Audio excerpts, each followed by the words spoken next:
Well, the German Chancellor Olaf Scholz has warned Israeli Prime Minister Benjamin Netanyahu against his plans for that ground offensive in Rafah. The two leaders met in West Jerusalem, and Scholz urged Netanyahu to protect civilians in Gaza and also highlighted the need for humanitarian aid. He says the world cannot stand by as Palestinians risk starvation. The longer the war lasts, the higher the number of civilian casualties rises, the more desperate the situation of the people in Gaza become, the more this begs the question, no matter how important the goal, can it justify such terribly high costs? Or are there other ways to achieve your goal? Take the ground offensive in Rafah. The military logic is one consideration, but there is a humanitarian logic as well. How should more than 1.5 million people be protected? Where should they go? We've just had, I think, a very serious conversation, an important conversation among friends. You expressed your concerns for two things. One, protecting civilians, and second, provision of humanitarian aid. And I explained that these are our concerns as well, because we agree with both goals. Leaders and Egypt are also warning against Israel's planned offensive in Rafah. Egyptian President Abdel Fattah al-Sisi met the European Commission President, Ursula von der Leyen, in Cairo. There she announced an $8 billion aid package for cash-strapped Egypt. Some of that money will be used to secure borders and to limit the flow of migrants. We are all extremely concerned about the war in Gaza and the unfolding catastrophic humanitarian situation. Gaza is facing famine, and it is critical to achieve an agreement on a ceasefire rapidly now that frees the hostages and allows more humanitarian aid to reach Gaza. And we are very concerned about the risks of a full-scale offensive in Rafah that would be devastating for the vulnerable civilian population.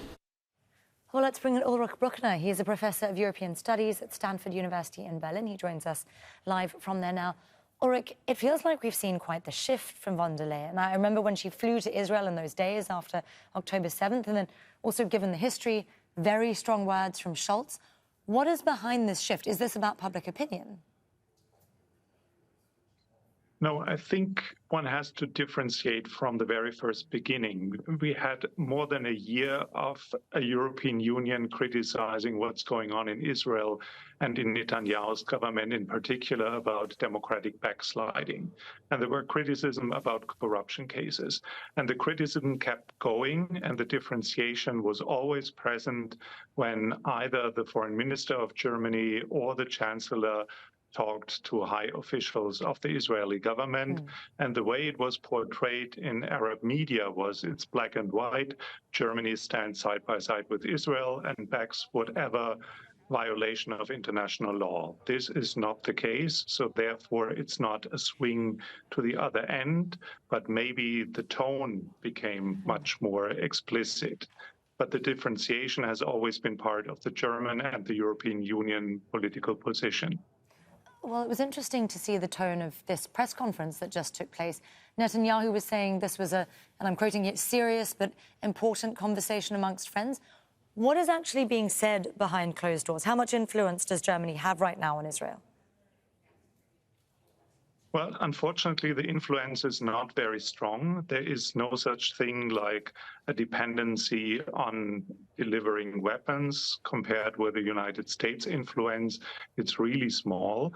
And given the current situation in which the Netanyahu government is fighting for survival with the support of the divided society in Israel, he probably doesn't care about trade relations or access to the European single market.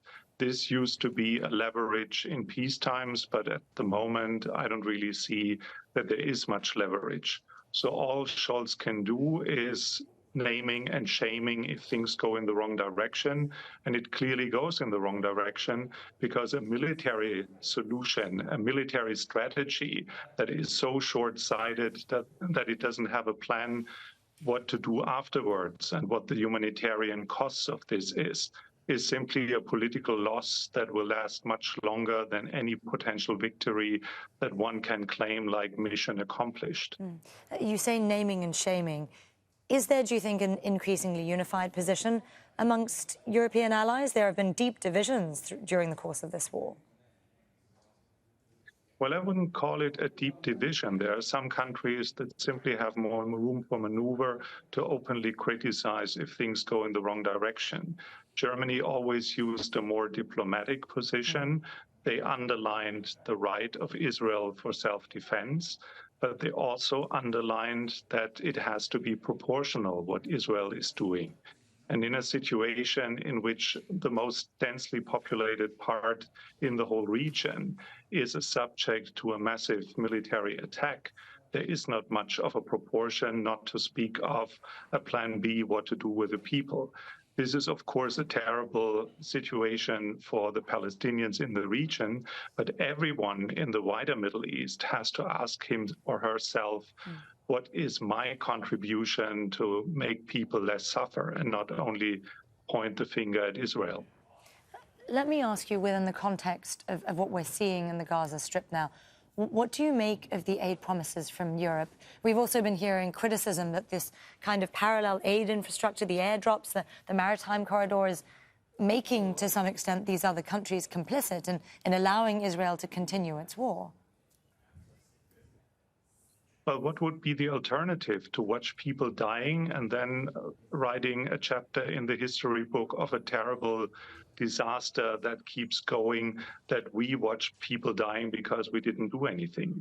So I think this is part of a package in which the few things the European Union can do to use diplomatic initiatives like what Josep Borrell did a few days ago to invite the world community to put pressure on everyone in the region to find a two-state solution and provide as much as possible as humanitarian aid with air bridges, with a delivery from Cyprus, and to reach out to countries in the region to support people in need. This is what counts the most.